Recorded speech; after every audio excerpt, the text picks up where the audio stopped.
नमस्कार, times of crime में आप सबों का स्वागत है और मैं हूं संतोष सिंह। और आज हम टाइम्स ऑफ क्राइम में चर्चा मुजफ्फरपुर की उसी घटना की करने जा रहे हैं जिस घटना को लेकर मैंने एसएसपी मुजफ्फरपुर को लेकर बहुत सारी बातें कही थी।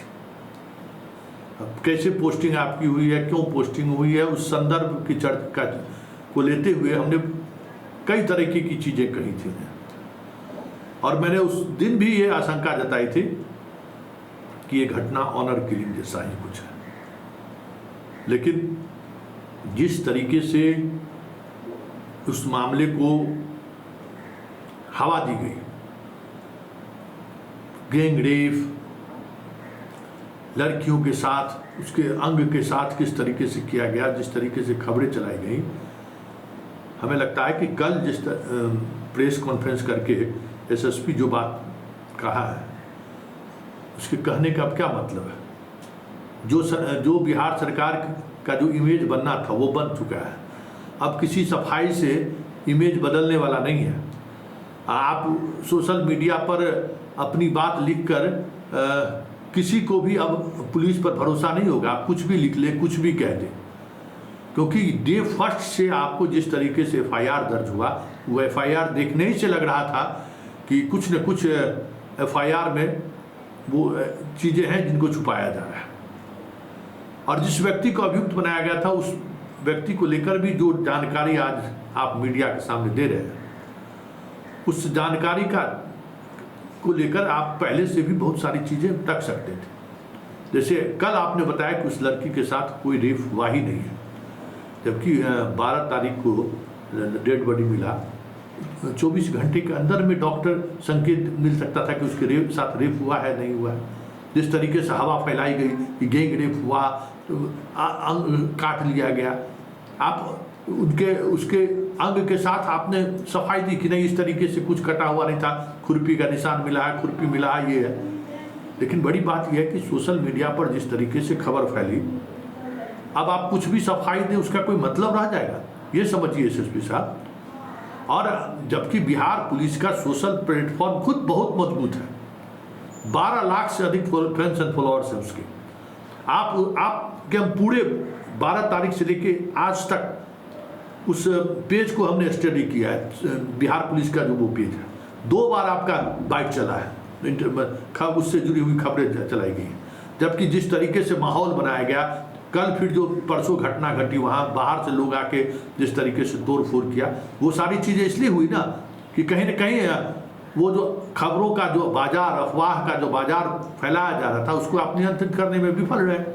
आप चुप्पी साधे रहे, आपके पास कोई जवाब नहीं था। भाई, घटना होने के बाद जल्द से जल्द लड़की को मुआवजा मिल जाए, डीएम से बात करिए, त्वरित कार्रवाई कीजिए, डीएम को इसमें इन्वॉल्व कीजिए। जिस तरीके का दलित को लेकर चीज़ें चल रही हैं, ये सारी बातें तो आपको तत्परता दिखानी चाहिए थी। अब आज आप सोशल मीडिया पर आप चला रहे हैं कि ये हम कार्रवाई भी करेंगे, करिए कार्रवाई, लेकिन भद तो पिट गई। जबकि इस घटना में 24 घंटे के अंदर में सारी चीज़ें स्पष्टता के साथ सामने आ जानी चाहिए थी। कम से कम पोस्टमार्टम रिपोर्ट तो आपके हाथ में होगा। और रेप नहीं हुआ है ये चीज़ तो पोस्टमार्टम रिपोर्ट पर डॉक्टर फर्स्ट हैंड, क्योंकि वो नाबालिग लड़की थी, फर्स्ट हैंड वो बता सकता था। यानी तो फिर हैबिचुअल होती, अगर उस यादव से उसका रिश्ता रहा होगा तो हैबिचुअल होगी। दोनों फर्स्ट हैंड जिस समय में डॉक्टर उसका पोस्टमार्टम करना शुरू किया हो, उसी समय आपको इंडिकेशन मिल गया होगा कि इस लड़की के साथ हुआ क्या है, उस दिन उस समय क्या हुआ है। जो बातें आप गिरफ्तारी के बाद जिस बात का आप खुलासा कर रहे हैं, वो संकेत तो आप उस दिन भी दे सकते थे कि नहीं, कोई रेप की घटना नहीं घटी है और ये सिंपल हत्या की घटना है। और इस हत्या में कहीं न कहीं कुछ बहुत सारे साक्ष्य, जिस साक्ष्य के आधार पर आपने गिरफ्तारी की है, वो पहले दिन एक गिरफ्तारी आपने की थी। बहुत सारी चीज़ें सामने हैं। और जिस संजय को आज आप लाश को ठिकाना लगाने के आरोप लगा रहे हैं, जबकि उसकी कुर्की जब्ती तक हो चुकी है, आपने तो उसका घर तक ध्वस्त कर दिया। जब इतना बड़ा लीड आपके हाथ में था, तो फिर अगर मीडिया के सहारे, देखिए आप पेन पेपर में और अनुसंधान में क्या कर रहे हैं उसका आज मतलब नहीं है। आज जिस तरीके से सोशल मीडिया जिस तरीके से काम कर रहा है, सोशल मीडिया जिस तरीके से लोगों के दिमाग में धरा हुआ है, एक बात समझिए एसएसपी साहब, घटना कोलकाता में हुई उस दौर में ये मीडिया का एक अपना काम करने का तरीका है। उस दौरान कहीं भी कोई छोटी सी भी घटना घटेगी तो आग लग जाएगा, तुरंत लोग कलकत्ता की घटना से जोड़ना शुरू कर देता है। ये मीडिया कर्मी की फितरत, क्योंकि उसको भी अपना खबर को लाइमलाइट लाने के लिए, अपने खबर को स्पेस देने के लिए सब करता है वो लोग, कोई नई बात नहीं है। तो ये सब समझदारी होनी चाहिए कि कैसे इस परिस्थिति में हम मीडिया के उस आंधी को टैकल करें। अब आप एक्सपोज करके भी वो चीज़ें आप जहन से नहीं निकाल सकते हैं जो बिहार के बारे में पूरे देश में बन गया है। कल भी दिल्ली से हमको कई महिला पत्रकार फोन किए, अरे संतोष सब एसपी लिपापोती, पुलिस लिपापोती कर दिया। पुलिस पर तो इसे ही लिपापोती करने का आरोप रहता है, और इतना समय आप ले लिए तो और आरोप पुख्ता हो जाएगा।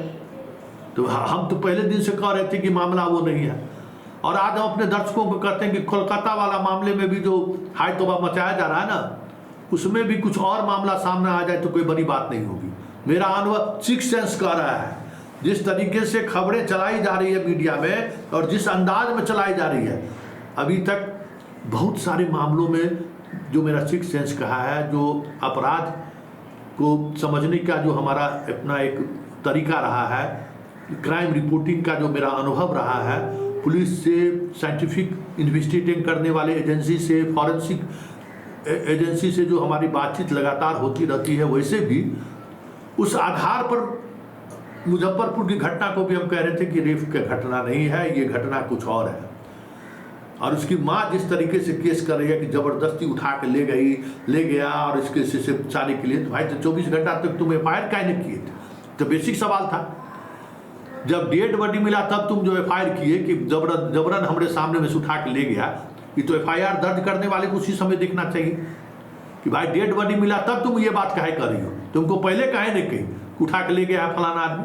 वो तो एफआईआर से लग रहा था कि सब कुछ बनाया हुआ है, जिसको देख के हम कह रहे थे कि नहीं ये घटना कुछ और है, इसमें परिवार की संलिप्तता जरूर है, परिवार जान रहा है कि हत्या कैसे हुआ है या जो कुछ भी लड़की के साथ हुआ है।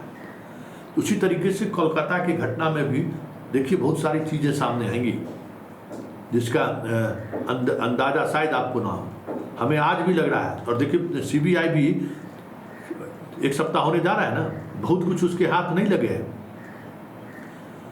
घटनाएं घटी होगी, लेकिन घटना का पृष्ठभूमि जो बनाया जा रहा है मीडिया के द्वारा, घटना का पृष्ठभूमि जो आंदोलन के सहारे दिखाने की कोशिश हो रही है, आंदोलन में जो लोग हैं उनको क्या पता है कि फैक्ट क्या है? वो तो सिर्फ सुन रहा है, एक से एक इतना सीमेंट मिला है, इस तरीके से गैंग रेप हुआ है, इतने जगह नोचा गया है, इतने जगह खरोच है। बहुत सारी चीज़ें जब जांच में जब निकल कर सामने आएगा ना, तब समझ में आ जाएगा कि जो है ना, जो कहा जा रहा है उसके ठीक विपरीत परिणाम भी आ सकता है। वैसे कोलकाता की घटना से, इस घटना से कुछ मतलब नहीं है। मुजफ्फरपुर में जो घटना घटी वो पूरी तौर पर हत्या की घटना थी, एक तरीके का ऑनर किलिंग था। जरा एसपी की सुन लीजिए, एसपी क्या कह रहे हैं। लेकिन एसपी साहब, इस तरीके से अब पुलिसिंग संभव नहीं है, अब चीज़ें बदल गई हैं। जिस तरीके से सोशल मीडिया का इम्पैक्ट रातों रात आम जन तक पहुंच जाता है, उस इम्पैक्ट को कैसे रोका जाए, इस पर अब आप तमाम पुलिस वाले को दिमाग लगाना चाहिए। आपका खुद से सोशल प्लेटफॉर्म है, उसको और मजबूत कीजिए और काउंटर कीजिए। नहीं तो जो बदनामी हो गई सो हो गई, अब आप ट्रायल कराते रहिए, जेल में आएगा, जमानत होगा, जब कभी चर्चा होगी तो बिहार का नाम आएगा। एक दलित लड़की के साथ इस तरीके की घटना घटी है। अगस्त को पारू थाना के अंतर्गत एक गांव है लालू छपरा, वहाँ एक बड़ी संवेदनशील घटना घटित हुई थी, जिसमें एक नाबालिग बच्ची थी, उनका शव प्राप्त हुआ था। उसी आलोक में कांड दर्ज किया गया था और हम लोग इस केस को इन्वेस्टिगेट कर रहे थे। इसमें एक एसआईटी गठित की गई थी, एसडीपीओ सरैया चंदन उनके नेतृत्व में, जिसमें हम लोगों के डीआईयू की टीम, उनके जो प्रभारी हैं लाल किशोर वो, और जो पारू के थाना अध्यक्ष हैं मोनू कुमार, जो कि उस कांड के अनुसंधानक भी लगातार सक्रियता से इस केस में हम लोग लगे हुए थे। इस केस में घटना के 3 दिन उपरांत एक व्यक्ति की गिरफ्तारी की गई थी, जिनका नाम मिथिलेश राम था, जिसके बारे में आप लोगों को मैंने पूर्व में सूचना भी दी थी। आज सुबह इसमें 4 लोगों की गिरफ्तारी और की गई है, जिसमें से एक जो नामजद अभियुक्त था, जिनका नाम संजय राय है, जो इस घटना के मुख्य अभियुक्त थे, उनकी गिरफ्तारी की गई है।